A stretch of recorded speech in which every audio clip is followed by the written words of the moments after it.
Viewers, welcome back to Tuttu's kitchen. അപ്പോൾ first of all എല്ലാവർക്കും happy Easter. അപ്പോൾ ഇന്ന് നമ്മളിവിടെ ഉണ്ടാക്കാൻ പോകുന്നത് ഒരു മട്ടൻ ബിരിയാണിയാണ്.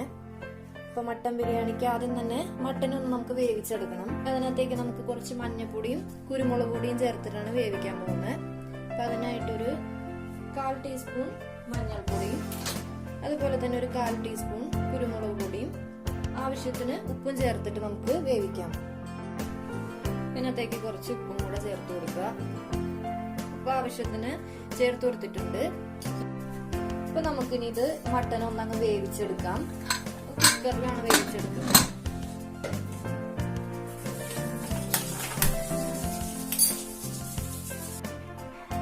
അപ്പോൾ ഇനി ഒരു മീഡിയം ഫ്ലെയിമിൽ ഇട്ടിട്ട് ഒരു 3 വിസിൽ കളയുമ്പോഴേക്കും മട്ടൻ ഒന്ന് വെന്ത് വരും.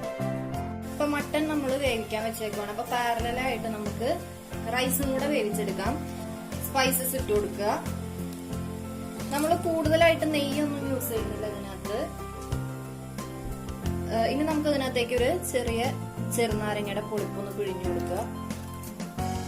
അതെന്നാത്തിനാന്ന് വെച്ച് കഴിഞ്ഞാൽ നമ്മള് ചോറ് വെന്ത് വരുമ്പോ പരസ്പരം പിടിക്കാതിരിക്കാൻ, ഒട്ടിപ്പോവാതിരിക്കാൻ വേണ്ടിയിട്ടാണ് നമ്മള് ചെറുനാരങ്ങ പിഴിഞ്ഞു കൊടുക്കുന്നത്. ഇനി ഇതിനകത്തേക്ക് നമുക്ക് ആവശ്യത്തിന് ഉപ്പും കൂടെ ചേർത്ത് കൊടുക്കുക. ശരിക്കും ചോറ് വേവിക്കുന്ന വെള്ളത്തില് ഒരല്പം ഉപ്പ് മുന്തി നിൽക്കണം. എങ്കിൽ മാത്രമാണ് ചോറിന് ഉപ്പ് ഉണ്ടാവത്തുള്ളൂ. അരി ഇട്ട് കൊടുക്കുക. അരിയുടെ അളവ് പറയുകയാണെന്നുണ്ടെങ്കിൽ നമ്മളിവിടെ 1.5 കപ്പ് അരിയാണ് എടുത്തേക്കുന്നത്. അരി നമുക്ക് ഇഷ്ടമുള്ള അനുസരിച്ചിട്ട് സെലക്ട് ചെയ്യാം. ശരിക്കും ബിരിയാണിക്ക് ഏറ്റവും നല്ലത് റോസ് കൈമ അരിയാണ്. അതാവുമ്പോൾ ഒരു പ്രത്യേക സ്മെല്ലൊക്കെ ഉള്ള അരിയാണ്. അപ്പൊ ഞാനിവിടെ ഒരു 1.5 കപ്പ് റോസ് കൈമ അരിയാണ് എടുത്തേക്കുന്നത്. അപ്പൊ എല്ലാവർക്കും അറിയാവുന്ന പോലെ തന്നെ ഒരു മണിക്കൂറോളം അരിനൊന്ന് കുതിർത്തിയിടുക. എന്നിട്ട് നല്ലപോലെ കഴുകി വാറ്റി വെക്കുക. ശേഷം മാത്രം കുക്ക് ചെയ്യാനായിട്ട് എടുക്കുക. അപ്പൊ വെള്ളം ഇവിടെ നല്ല പോലെ തിളച്ചു വന്നിട്ടുണ്ട്. അപ്പൊ ഇനി നമുക്ക് അതിനകത്തേക്ക് അരി ചേർത്ത് കൊടുക്കുക.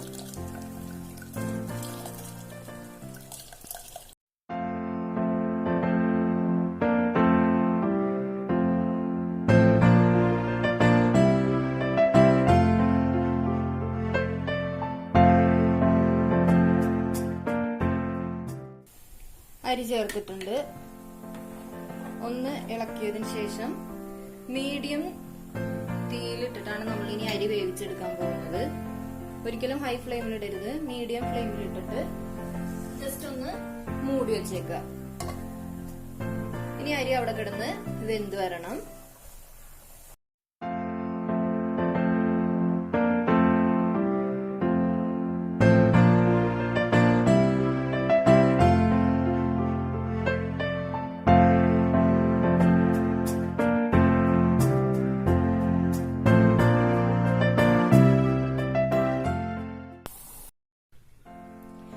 മട്ടൻ നമ്മൾ വേവിച്ച് വെച്ചിട്ടുണ്ട്. ചോറ് പാരലലി വെന്തുകൊണ്ടിരിക്കുകയാണ്. ഇനി നമുക്ക് സവാള വഴറ്റിയെടുക്കാം. അതിന് മട്ടൻ മസാല ഉണ്ടാക്കാൻ ആവശ്യമായിട്ടുള്ള ചേരുവകൾ റെഡിയാക്കി എടുക്കണം. അപ്പൊ അതിനായിട്ടൊരു ചീനച്ചട്ടിയിലാണ് റെഡിയാക്കുന്നത്. ആവശ്യത്തിന് വെളിച്ചെണ്ണ ഒഴിച്ചു കൊടുക്കുക.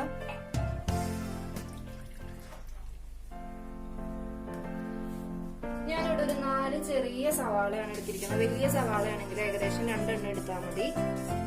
ഏകദേശം വെളിച്ചെണ്ണ ചൂടായി. ഞാൻ അതിനകത്തേക്ക് 4 ചെറിയ സവാള ഏകദേശം ഒരു ചെറിയ അരിഞ്ഞത്, ചെറിയ വലുപ്പത്തിൽ അരിഞ്ഞത് ചേർത്തൊന്ന് വഴറ്റി കൊടുക്കുക.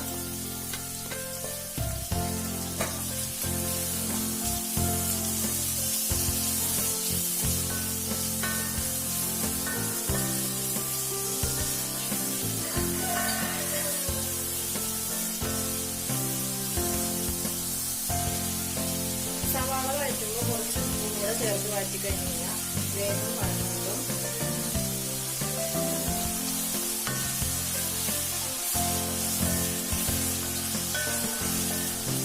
ഈ സവാള നല്ലപോലെ വഴന്നു വരണം.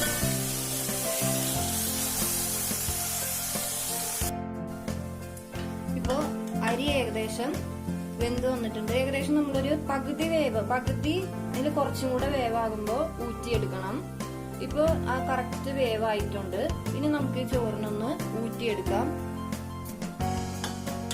നമുക്ക് നേരെ ഒരു വലിയ ഊറ്റുപാത്രം വെച്ചിട്ട് അതിനകത്തേക്ക് ഊറ്റിയെടുക്കാം.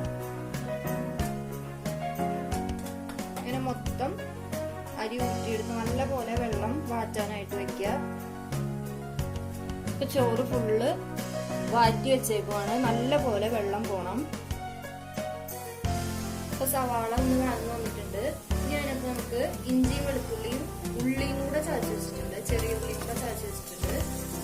അത് ചേർത്ത് പച്ചമുളക് ഉണ്ട്. പച്ചമുളക് എരിവിനനുസരിച്ചിട്ട് ചേർത്ത് കൊടുക്കുക. അതേപോലെ ഇഞ്ചിയൊക്കെ ഒരു ഏകദേശം ഒരു ചെറുത് കുറച്ചും കൂടെ ചെറുതിന് ഇച്ചിരി കൂടെ വലുതായിട്ടുള്ള ചേർത്ത് കൊടുക്കുക. ഉള്ളി ഏകദേശം ഒരു 5-8 എണ്ണം ചേർത്തിട്ടുണ്ട്. അതെല്ലാം കൂടെ പേസ്റ്റ് ആക്കിയാണ് ചേർത്തേക്കുന്നത്. ഇനി ഇതിന്റെയൊക്കെ ഒന്ന് പച്ചമണം പോകുന്നത് വരെ ഒന്ന് വഴറ്റി കൊടുക്കുക. ബിരിയാണിയിലാവുമ്പോ വെളുത്തുള്ളിയൊക്കെ കുറച്ച് കൂടുതൽ അങ്ങ് ചേർത്ത് കൊടുത്തേക്കുക. പിന്നെ നമുക്ക് ഇതിനകത്തേക്ക് ഒരു 2 തക്കാളി ചെറുതായിട്ട് അരിഞ്ഞ് വെച്ചിട്ട് ചേർത്ത് കൊടുക്കുക. ചെറിയ തക്കാളി ആണെങ്കിൽ 2 എണ്ണം ചേർക്കുക. വലുതാണെന്നുണ്ടെങ്കിൽ വലിയ തക്കാളി ആണെന്നുണ്ടെങ്കിൽ 1 എണ്ണം ചേർത്താൽ മതി. നമ്മുടെ ബീഫിന്റെ അളവിനനുസരിച്ചിട്ട് 1 ചേർത്താൽ മതി. ഇപ്പൊ ചെറിയ തക്കാളി ആണെങ്കിൽ 2 എണ്ണം ചേർത്ത് വെച്ചിട്ടുണ്ട്. ഈ തക്കാളി ഒന്ന് നല്ലപോലെ വഴന്നു വരണം. തക്കാളി വഴനാനായിട്ട് കുറച്ച് ടൈം എടുക്കും. ഒന്ന് നല്ലപോലെ തക്കാളി വഴന്നു വരട്ടെ. ഇപ്പൊ തക്കാളി ഏകദേശം ഒന്ന് വഴന്നു വന്നിട്ടുണ്ട്. ഞാൻ അതിനകത്തേക്ക് നമുക്ക് കുറച്ച് വേപ്പില ചേർത്ത് കൊടുക്കാം. ഇനി നമുക്ക് ഇതിനകത്തേക്ക് മസാലപ്പൊടികൾ ഓരോന്നായിട്ട് ചേർത്ത് കൊടുക്കാം. മുളക് പൊടി, മഞ്ഞൾപ്പൊടി, മല്ലിപ്പൊടി അളവനുസരിച്ചിട്ട് ചേർത്ത് കൊടുക്കുക. ആദ്യമായിട്ട് നമുക്ക് മുളക് പൊടി ചേർത്ത് കൊടുക്കുക. ഏകദേശം ഒരു 4 ചെറിയ സ്പൂൺ നല്ല എരിവുള്ള മുളക് പൊടിയാണ് ചേർത്ത് കൊടുക്കുന്നത്. അത് ഓരോരുത്തരുടെ എരിവിനനുസരിച്ചിട്ട് അളവിൽ മാറ്റം വരുത്താം. നമ്മള് 4 സ്പൂണ് മുളക് പൊടി ചേർത്ത് കൊടുത്തിട്ടുണ്ട്.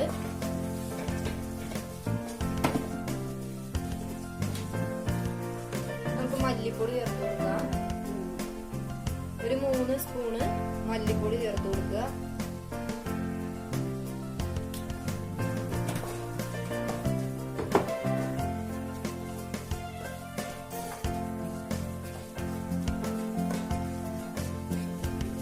മസാലപ്പൊടി അടുത്തായിട്ട് നമുക്ക് മസാലപ്പൊടി ഒരു 1/4 ടീസ്പൂൺ മസാലപ്പൊടി ചേർത്ത് കൊടുക്കുക. ഗരം മസാലയാണ്. നമുക്ക് മഞ്ഞൾപ്പൊടി ചേർത്ത് കൊടുക്കുക. ഒരു 1/4 സ്പൂൺ മഞ്ഞൾപ്പൊടിയാണ് ചേർത്ത് കൊടുത്തിരിക്കുന്നത്. ഇനി ഈ പൊടികളെല്ലാം കൂടെ ഒന്ന് അതിന്റെ പച്ചമണം മാറണം. അതിനുശേഷം നമുക്ക് വേവിച്ച് വെച്ചേക്കുന്ന മട്ടൻ ഇതിനകത്തേക്ക് ചേർത്ത് കൊടുക്കാം. പൊടികളുടെ പച്ചമണം ഒന്ന് മാറിയിട്ടുണ്ട്. ഇനി ഇതിനകത്തേക്ക് നമ്മൾ മട്ടൻ വേവിച്ച് വെച്ചേക്കുന്ന ഒരു സ്റ്റോക്ക് ഉണ്ടല്ലോ, അതൊന്ന് ഒഴിച്ചു കൊടുക്കുക.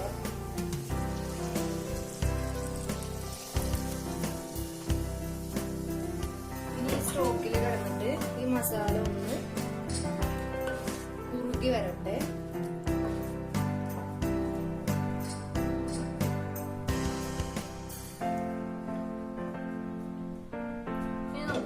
വേവിച്ച് വെച്ചേക്കുന്ന മട്ടൻ ചേർത്ത് കൊടുക്കുക. ഇതിനകത്തേക്ക് മല്ലിയില, കുറച്ച് മല്ലിയില ചേർത്ത് കൊടുക്കുക. മല്ലിയിലയും പുതിനയില ഉണ്ടെങ്കിൽ പുതിനയിലയും കൂടെ ചേർത്ത് കൊടുക്കുക. ഈ മസാലയൊക്കെ നല്ലപോലെ മട്ടനുമ പിടിച്ചു ചേർക്കണം.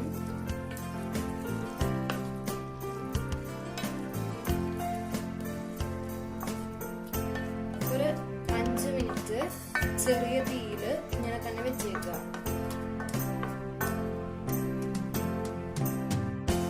ഇപ്പൊ മട്ടൻ റെഡിയായി വന്നിട്ടുണ്ട്. ഇപ്പൊ നമ്മുടെ ചോറും നേരത്തെ ഊറ്റി വെച്ച് നല്ലപോലെ വെള്ളം വാർന്നു പോയിട്ടുണ്ട്. ഇനി നമുക്ക് രണ്ടും കൂടെ ഒന്ന് മിക്സ് ചെയ്യണം. അപ്പൊ നമ്മള് റൈസും ചോറും കൂടെ മിക്സ് ചെയ്യാൻ പോകുന്നത്, സെറ്റ് ചെയ്ത് വെക്കാൻ പോകുന്നത് ഇങ്ങനെ ഒരു പാത്രത്തിലാണ്. അപ്പൊ ആ പാത്രം ജസ്റ്റ് ഒന്ന് ചൂടാക്കുക ചെറിയ തീയിലിട്ടിട്ട്.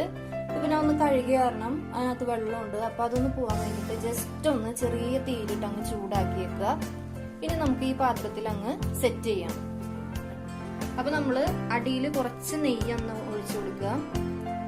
ഇപ്പൊ നെയ്യ് കൂടുതൽ വേണം എന്നുള്ളവർക്ക് ഈ ടൈമില് കുറച്ചങ്ങ് നെയ്യ് ചേർത്ത് കൊടുത്തേക്കുക. അപ്പൊ നമ്മളിവിടെ കുറച്ച് നെയ്യേ ഉപയോഗിക്കുന്നുള്ളൂ.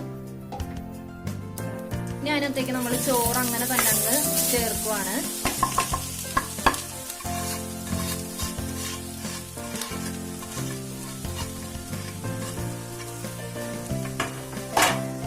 അപ്പൊ ലെയർ ആയിട്ട് ചോറ് മട്ടൻ അങ്ങനെ ഇടണം എന്നുള്ളവർക്ക് അങ്ങനെ ഇടാം. അതിപ്പോ നമ്മൾ ഒറ്റ ലെയർ ആയിട്ട് അങ്ങ് ഇട്ട് രണ്ടും ഓരോ ലെയർ ആയിട്ട് ഇട്ടിട്ട് അങ്ങ് സെറ്റ് ചെയ്യാൻ പോവാണ്.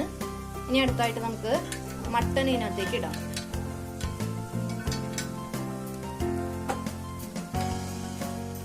നമ്മൾ റെഡിയാക്കി വെച്ച് മട്ടനും കൂടെ അങ്ങ് ഇട്ട് കൊടുക്കുകയാണ്.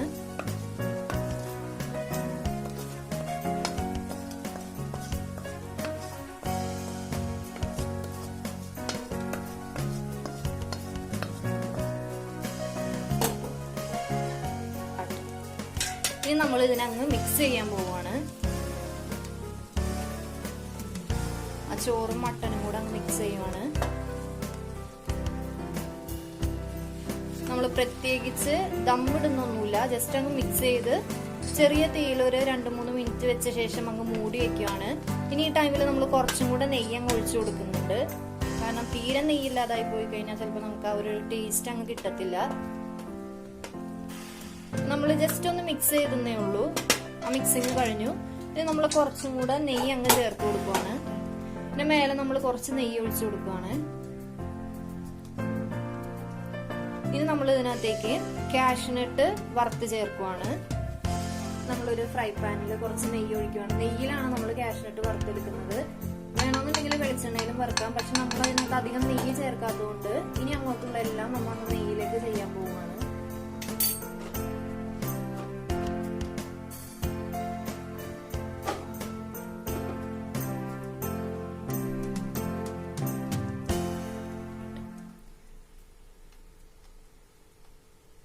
അപ്പൊ കാഷ്നട്ട് ചേർത്തിട്ട് ഒന്ന് ജസ്റ്റ് ഒന്ന് വറുത്തെടുക്കുക. അപ്പൊ കാഷ്നട്ട് ഒന്ന് വറുത്തെടുത്തിട്ടുണ്ട്. നമുക്ക് നമ്മുടെ ബിരിയാണിയിലേക്ക് വറുത്ത് വെച്ച കാഷ്നട്ട്, നെയ്യിൽ വറുത്ത് വെച്ച കാഷ്നട്ട് ചേർത്ത് കൊടുക്കുക.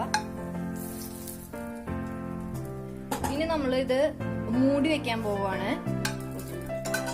അപ്പൊ ഇത് മൂടി വെക്കുന്നതിന് മുന്നേ കുറച്ച് പുതിനയിലയും കൂടെ ചേർത്ത് കൊടുക്കുക. മല്ലിയില ഉണ്ടെങ്കിൽ കുറച്ച് മല്ലിയിലയും കൂടെ ചേർത്ത് മേലേക്ക് ഇട്ട് കൊടുത്തേക്കുക. അപ്പൊ ഒരു നല്ല സ്മെല്ലായിരിക്കും.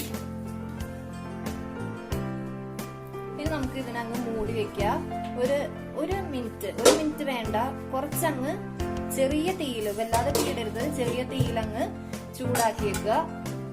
അപ്പൊ നമ്മള് 1 മിനിറ്റ് ചെറിയ തീയിലങ്ങ് ചൂടാക്കാൻ വെച്ചേക്കുവാണ്. അപ്പൊ 1 മിനിറ്റ് കഴിയുമ്പോൾ അങ്ങ് ഓഫ് ചെയ്തേക്കുക. എന്നിട്ട് ഇത് സെർവ് ചെയ്യുന്ന ടൈമിൽ കുറച്ച് സവാള കൂടെ അങ്ങ് വറുത്തിട്ട് മേലിട്ട് അങ്ങ് കഴിക്കുക. സൂപ്പർ ടേസ്റ്റ് ആണ്. അപ്പൊ എല്ലാവരും ഇത് വീട്ടിൽ ട്രൈ ചെയ്ത് നോക്കുക. അപ്പൊ ഇനിയും നല്ല റെസിപ്പീസ് ആയിട്ട് വരും. അതുവരേക്കും താങ്ക്സ് ഫോർ വാച്ചിങ്. അസ്സലാമു അലൈക്കും.